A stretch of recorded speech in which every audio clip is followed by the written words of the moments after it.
What's up guys, it's Dan here at Life Begins at 30, giving you an update on my hair transplant I had in Turkey. It's been nearly a month now since I've had the operation, so in this video I'm just going to quickly go through what supplements I've been taking throughout the past month, the complications that I've had so far with the clinic that I actually went to, and I'm going to answer a lot of questions from either Instagram, YouTube, Reddit, wherever I've posted the video. I've had quite a lot of questions from different people and some that might be relevant to others, so I'll go through that quickly. One thing I'd love you to do right now then is just subscribe and hit that notification bell button.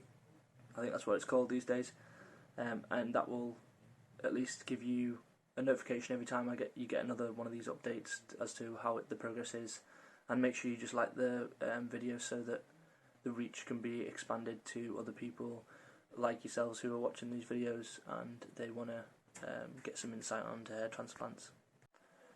So first things first, you can now see that my hair has fallen out. So this is supposedly good. It may be shocking to a few different people, but to me, I've read a lot of stuff about hair transplants, and then the doctors and sending pictures to the clinic that I had my hair transplant at, and they're saying, yeah, it looks healthy, looks fine, there's no scabs, the hair should fall out, and within the next 3 months it'll start growing back. So I am looking forward to the next 3 months. However, I'm just back to what I used to look like beforehand, so it doesn't really bother me. You can see that the donor area, around this area here, I can actually see the line where they've taken it out, so that hasn't thickened up yet. But I haven't cut my hair in nearly a month now, so I'm going to maybe shave this off and see what it looks like when it's cut short at the back. But as you can see, on both sides, you can see there as well, if the light is good, that the donor area is a bit thinner and the hairs have been taken out, which is perfectly understandable. So it's a little bit different. So one of the main complications at the moment is that my head around this area here, I've actually got a numbing. I can't feel that anymore on just the middle part of my head, and I text the guy who I've been in touch with since the operation, and he said that it's normal, it might take up to 6 months. So that's just something to think about, that the nerves are going to be damaged, and I had quite a lot of grafts to do the whole part of the top of my head, so that's been a bit of a problem. Another thing is that I'm still, after a month, in a little bit of pain when I touch the top of my head. So even when I'm massaging my scalp, I have a little bit of pain. It's not permanent, it's not always giving me a headache. It wasn't anything like the first 2 weeks, but when I read online that all the pain should have gone within a week, I sort of got a little bit worried, and I texted him and he said the pain was different for different people. But I'm just guessing it's because I had quite a lot of grafts implanted in, so this was going to come into it. I've still been told I can't wear a helmet for another 2 months, which is what I need to use for my job. So that's just something to take into consideration, what job you're actually in and how much time you need off after the hair transplant. So that's one thing. So I actually had a reply from one of the subscribers on my YouTube now, and he gave me an email of a lot of questions that he wanted answered, and I thought they're quite some good questions that a lot of people might want to know about. So I'm just going to read out the question and I'll give you the answer to each question, see if it can help someone. So the first one, in my clinic, did the main doctor, Dr Cinik, speak English? And yes, he did, and he spoke very good English actually. And even the technicians, they spoke English. It wasn't perfect. You are in Turkey, it's not an English speaking country. They speak Arabic, I think, but there is always a translator with you at all times. So there's 2 translators, and whenever you need something, they will call in a translator, and then straight away he'll be in within a minute, and they'll be asking questions like, okay, what do you want, what do you need? So there's never a communication problem, and that was one of the things that I read in the reviews, is that people have communication problems in Turkey when they go to get hair transplants. I don't think so. Not in the clinic I went. I thought it was actually, I thought it was a really good clinic for the communication. Another one was, how many times did I meet Dr Cinik during my stay? And So I didn't pay for Dr Cinik to put in the I didn't pay for him to put the channels in, and that was an extra €300. But when I emailed the Sarah, the girl who I was speaking to, she said that all the technicians had been doing it for years, so she wouldn't worry about Dr Cinik doing it or someone else doing it. And I'm happy with whoever did it anyway. Well, for now, until let's give it 6 months and see what happens. But yeah, so I seen him at the start of the process. He drew the hairline in, and then I seen him 3 or 4 times during the operation. He came in, had a look to check if they were doing the right job, had a look at my hair, looked at the plants, asked me if I was alright, and then left. And then right at the end I seen him, and as I said in the first video, if you go back to my first video, I felt like I was a bit rushed at the end, just because I felt like I didn't stay for the extra day and a half that you're supposed to. I wanted to leave the next day after the operation, and I could wash my hair myself. So I felt that when I went to go and see Dr Cinik and I asked him a few questions about my hairline, because my head had swollen up and I wasn't really happy with the hairline at first, just because I hadn't realised that my head had ballooned. He just said to me, yeah, it's fine, don't worry about it, it's the natural hairline. And yeah, that was it. Another question was, did I opt for FUE or DHI? And I went for FUE. Now DHI was an extra £1,000, and I believe it's a little bit better. I think it's just the next step in hair transplant. I'm sure there's videos on YouTube. I don't want to start chatting bullshit and telling you something that I have no clue on. I'm not an expert at this sort of stuff. I'm just giving you my my experience of what I went through. But I went for FUE. I thought that was an okay process, and obviously we'll find out in the next 6 months. Shedding of my hair actually started happening about 2 weeks ago, so it's been shedding for 2 weeks, and every morning I'd wake up and you'd see tiny little hairs. But I can actually start to see, I'll see if I can put a picture up now, and you can actually start to see the implanted hairs starting to just push their way through. So I'm hoping within the next couple of weeks you're going to start seeing a little bit of growth, but obviously it's going to take up to a year to fully grow. Another question was, have I lost any of my original hair? And no, I haven't yet, that I'm aware of. I've not had any shock loss on the back yet, which I'm still waiting for. That normally happens on the 6th week, so another 2 weeks, so I should get little patches come out the back. That again's normal, it's just my body saying, what the fuck are you doing? Why have you just taken all my hair out and put it onto the top of my head, you weirdo? So that's I am waiting for that, but I haven't had it yet, so another good question, but it's not happened. Another one, was there any itching in the donor area? And yes, and it still fucking itches now, and I try my best not to itch it. And this happens throughout. Now, every time I told the guys on WhatsApp, like, I've got a little bit of itch, they told me to use aloe vera, so I have been, and that actually soothes it a little bit. So aloe vera is a good one to use to stop the itching after your hair transplant process. If I had unlimited money, would I go for FUE or DHI? And would I go for would it be more natural to go? If I had unlimited money, would I go for FUE or DHI? I would probably go for DHI, I'm not going to lie, because it's a little bit more expensive, so it's supposed to work a little bit better. I don't know. However, if I had unlimited money, I probably wouldn't get a hair transplant. I would probably go and buy a holiday resort somewhere on a beach somewhere, not give a fuck about life. One question, to me researching, was Dr Cinik the best for me? I mean, I did a lot of research and I watched a lot of videos that you're probably watching right now, and yeah, I thought Dr Cinik probably was one of the better ones. All the reviews seem to be good.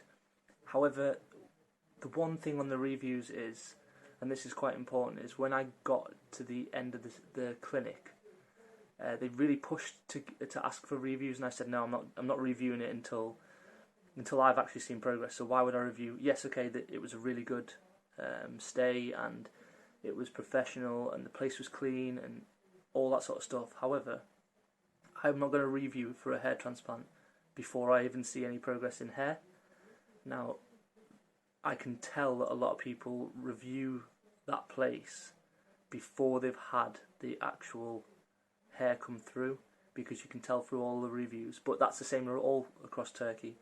You can tell from all the reviews, like, had a really good time at Dr Cinik's, now looking forward to my hair, 5-star. Why are you giving them 5-star if you haven't seen any progress? You could be like, yeah, it's really good, I've had a great time, it's only cost me a little bit of money, and then fucking 3 hairs come through, and you've reviewed them 5-star when they deserve a 1-star because it wasn't properly. So that's why I didn't review it beforehand, and just be careful on the reviews all around Turkey, never mind just Dr Cinik, but everywhere.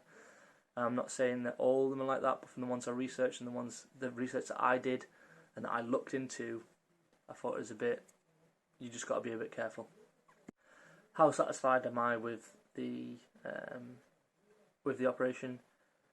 Apart from having a sore head still after 4 weeks, I'm pretty satisfied. I mean, I can see a hairline which is something new, which is something different. I'll put another video as to why people go for a hair transplant, because I had a lot of comments saying your hair looks fine, you look fine, bald, blah blah. But I will go into it as to why I did, and that'll be in another episode. But yeah, I'm happy with it so far. Again, I would rather wait and answer that question in 6 months' time as to see the progress and whether was it worth me spending £2,000. So many people have asked me the price of the whole transplant, not just the transplant, but everything that costs, and I will go through it now. So, the flight to Turkey, I got a flight only like 3 weeks in advance, 4 weeks in advance. So it was actually quite expensive, and I couldn't get really a cheap flight. I actually flew to Athens and stayed in Athens for 9 hours throughout the whole night and didn't fucking sleep, and then landed in Turkey on Saturday morning. And because of that, I paid £250, and that was the cheapest flight I could get from Heathrow. Wherever you are in the country, or if you're in the States or somewhere else in Europe, you know, the prices are going to change. So for me, £250, and I got a return flight from Istanbul, and I got to spend the whole weekend in Istanbul. Another spends, I took out £200 for spends, and I must have spent about £130 just in the markets buying cheap fake clothes, because that's what you do in Istanbul. You just buy cheap fake clothes. And I spent about £70 on food, but other than that, you know, I went to a hostel. It was £13 a night, so altogether it was about £200 for spends. So you're looking, there's £450. On top of that, the hair transplant was £1,720. Another question was asked is, can you pay in lira? Can you pay in dollars? Can you pay in euros? Can you pay in pounds? Yes, that was one question I asked was, I'd rather pay in pounds than get fucked over on exchange rate somewhere else in the country.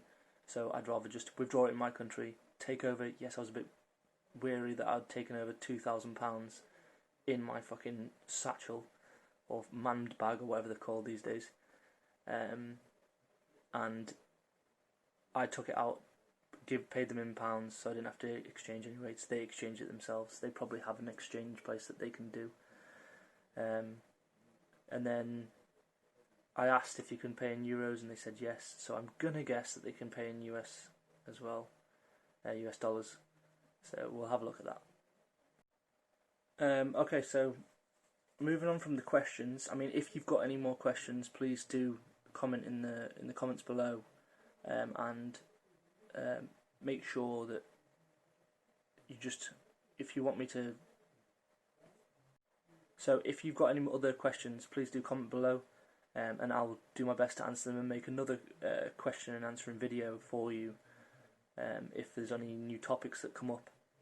But going into the supplements that I've used for the past 3 weeks, so I actually went and bought a pill holder that holds 7 days worth of pills, and each day I've got 4 pills to take now. So I've got my fish oil, I've got my multivitamin tablet, biotin, which seems to be really good. I keep reading great stuff about biotin. I have a friend who told me about her looking after horses, and she gives them biotin to strengthen the hooves and the horse's hair. So, I mean, if it works for horses, hopefully it'll work for me. And the last one was saw palmetto.